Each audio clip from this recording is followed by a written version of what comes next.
Hello दोस्तों, तो आइए जानते हैं आज के बांध क्या हैं और वे हमारे जल संयोजन में किस तरीके से सहायक होते हैं। तो परंपरागत तरीक़ों से जो नदियाँ में जो नदियों का जल हम वर्षा के लिए या वर्षा का जल को हम एकत्रित करते थे, वो बांध कहलाते थे, है ना?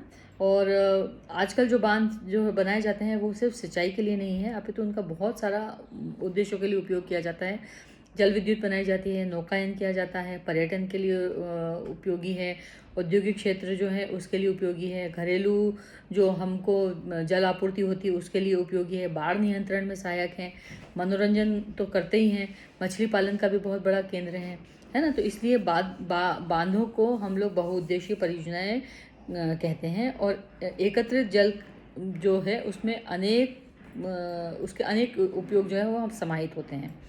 उदाहरण के लिए अगर हम बात करते हैं तो सतलुज व्यास बेसिन भी इसी तरीके का है, भाखड़ा नंगल परियोजना भी इसी तरीके का है जिसमें जल विद्युत उत्पादन किया जाता है और सिंचाई दोनों काम किए जाते हैं। इसी प्रकार से महानदी बेसिन और हीराकुंड परियोजना की बात करें तो हम जल संरक्षण करते हैं और साथ साथ में बाढ़ जो आती है उस क्षेत्र में उसका नियंत्रण भी इस परियोजना के द्वारा किया जाता है। तो बांध जो है वो सिर्फ बहते जल को रोकने, दिशा देने, बहाव करने या खड़ी की गई बाधा नहीं है। आमतौर पर जलाशय, झील और जल भरण का काम करते हैं। बांध का अर्थ जलाशय से भी लिया जाता है, न कि इसके ढांचे से। अधिकतर बांधों में एक तरफ ढलवां हिस्सा होता है और उसके ऊपर अंदर की ओर जल रुक करके लगातार बहता रहता है। और बांधों का वर्गीकरण जो है उसकी संरचना और उद्देश्य ऊंचाई के अनुसार किया जाता है।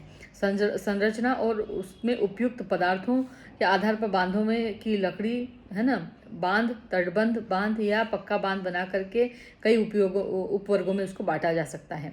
ऊंचाई के अनुसार बांध बड़े बांध, है ना, मुख्य बांध या नीचे बांध या मध्यम बांध या उच्च बांधों में इनको वर्गीकृत किया जा सकता है।